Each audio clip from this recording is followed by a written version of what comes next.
महाराष्ट्र और झारखंड विधानसभा चुनाव के साथ उत्तर प्रदेश विधानसभा के उपचुनाव बीजेपी के लिए अब नाक का सवाल बन गए।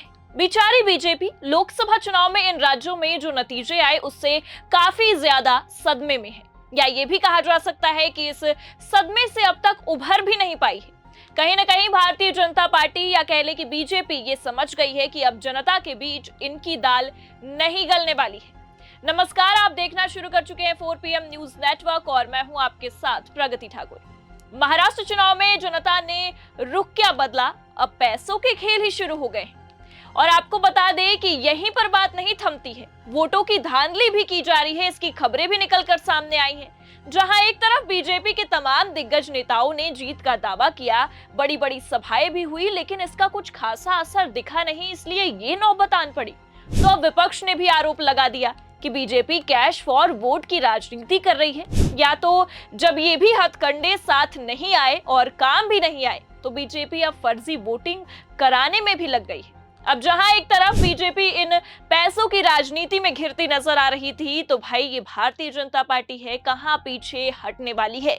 इन्होंने भी विपक्षी खेमे को घेरना शुरू कर दिया और ये भी कह सकते हैं कि फंसाना शुरू कर दिया। तो क्या है पूरा मामला, एक एक करके आपको सब बताएंगे और साथ ही किस तरह से वोटिंग के बीच धांधली करने की कोशिश की गई है और विपक्षी पार्टियों ने बीजेपी पर कई सारे आरोप भी लगाए हैं, उस पर भी आएंगे। लेकिन सबसे पहले महाराष्ट्र चुनाव को लेकर आपको जानकारी दे दें कि महाराष्ट्र चुनाव में इस बार उम्मीद से काफी कम वोटिंग होती नजर आई, जिससे कहीं न कहीं ये समझ में आया कि जनता के बीच चुनाव को लेकर अब वो उत्साह नहीं रह गया जो कुछ समय पहले हुआ करता था, क्योंकि कहीं न कहीं ये सब अब सामने आता नजर आ रहा है कि जनता अब उन मुद्दों पर हावी नहीं हो रही है जो राजनीतिक पार्टियां मुद्दों को लेकर जनता के बीच जा रही हैं।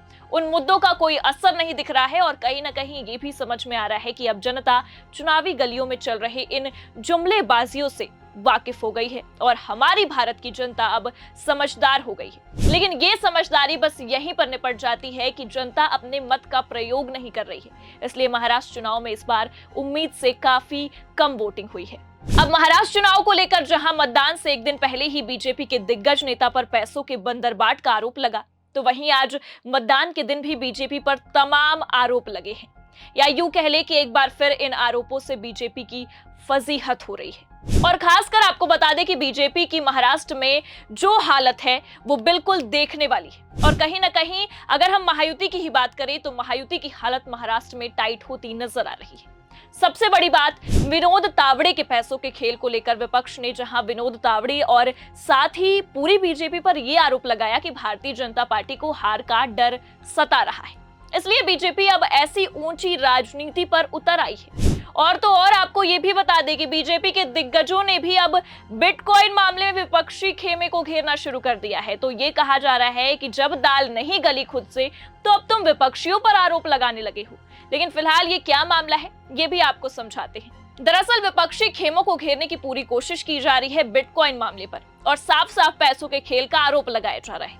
अब आपको बता दें कि महाराष्ट्र में विधानसभा चुनाव के बीच बिटकॉइन स्कैम को लेकर विवाद शुरू हो गया है। इसका आरोप सुप्रिया सुले और नाना पटोले पर लगा है और कहीं न कहीं महाराष्ट्र चुनाव में जमकर पैसों के मुद्दे को उठाया जा रहा है और कहा जा रहा है कि सारा का सारा महाराष्ट्र चुनाव अब पैसों के खेल पर ही टिका हुआ है। जहां एक तरफ बीजेपी के नेता पर लग रहे आरोपों से विपक्ष ने बीजेपी को घेरने की पूरी कोशिश की थी और यह भी कह दिया था कि इस पर अगर कोई सख्त कार्रवाई नहीं होती है तो जनता इस मामले पर कार्रवाई जरूर करेगी। तो वहीं बिटकॉइन मामले में अब सुप्रिया सुले का भी नाम आने के बाद एनडीए के सहयोगी दल एनसीपी के नेता अजित पवार यानी कि सुप्रिया सुले के भाई का बयान भी सामने आया है। अब आपको बता दें कि अजित पवार के बयान के आने के बाद खलबली मच गई है। अजित पवार ने कहा है कि उनका जो ऑडियो क्लिप दिखा रहे हैं, मैं सिर्फ इतना जानता हूं कि मैंने उन दोनों के साथ काम किया है, उनमें से एक मेरी बहन है और दूसरे के साथ मैंने बहुत काम किया है। ऑडियो क्लिप में उन्हीं की आवाज है, मैं उनके लहजे से बता सकता हूं। जांच हो जाएगी, जांच के बाद चीजें स्पष्ट हो जाएंगी। आप पहले ये बयान सुनिए, फिर उसके बाद और चर्चा करते हैं कि अजित पवार के इस बयान ने कैसे चुनावी गलियों में एक अलग सा शोर मचा दिया है। वो कुछ ऑडियो दिखा रहे हैं, वो आवाज के बारे में मुझे इतना ही जानकारी है। मैं दोनों को भी बहुत अच्छी तरह से जानता हूँ, बहुत सालों से जानता हूँ। एक तो मेरी परिवार की मेरी बहन है और दूसरे हमने जिनके साथ बहुत साल काम किया है, एक दूसरे के विरोध में भी किया है, एक दूसरे के साथ भी किया है, महाविकास आघाड़ी में भी किया है। वो बीच में बीजेपी के भी मेंबर ऑफ पार्लियामेंट थे। ऐसे सभी जगह उन्होंने काम किया है। तो वो भी आवाज उनका ही है, उनका बोलने का टोन, उनका आवाज दोनों का वही है। अभी इसके बारे में इंक्वायरी हो जाएगी। इंक्वायरी होने के बाद पता चलेगा कौन है, क्या है इसके पीछे। अब जहां एक तरफ अजित पवार लगातार एनसीपी शरद गुट पर हमलावर होते हुए पूरे चुनावी माहौल में दिखे हैं, तो वहीं आपको बता दें कि अब इस मामले को लेकर बिटकॉइन कांड पर पवार फैमिली के भाई और बहन में जुबानी जंग तक शुरू हो गई है।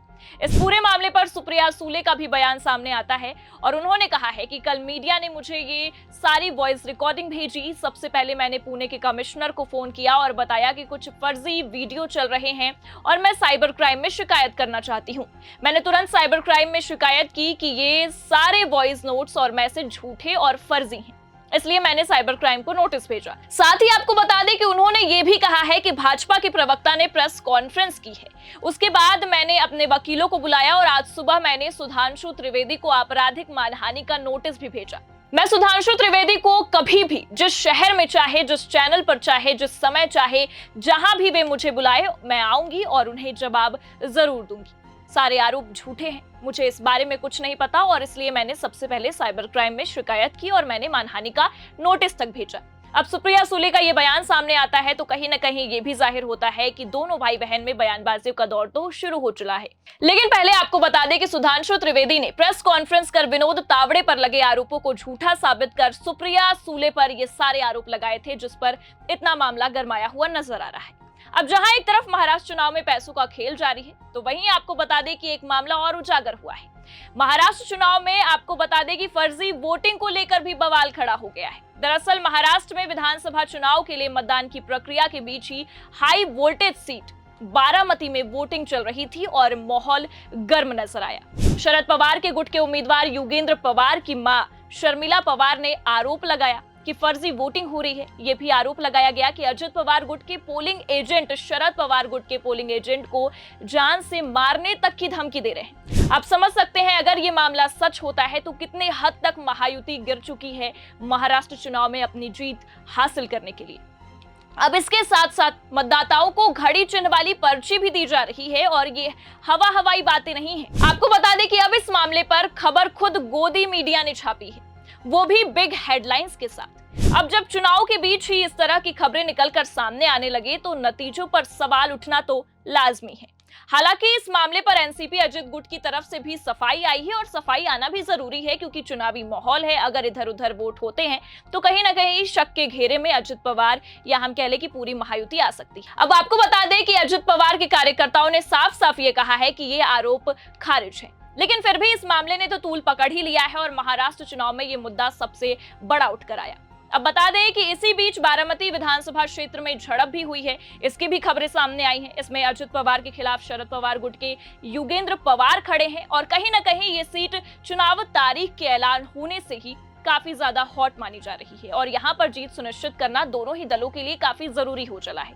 और कहीं ना कहीं बारामती सीट एनसीपी, यहाँ हम कह लें कि दोनों एनसीपी शरद गुट और अजित गुट के लिए बहुत ही महत्वपूर्ण है या साख का सवाल है।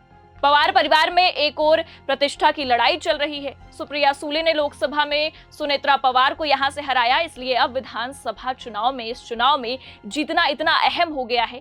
लेकिन फिलहाल इस तरह से अगर हम देखें तो जीतना जरूरी हो गया है कि अब यहाँ फर्जी वोटिंग की खबरें भी सामने आने लगी थी।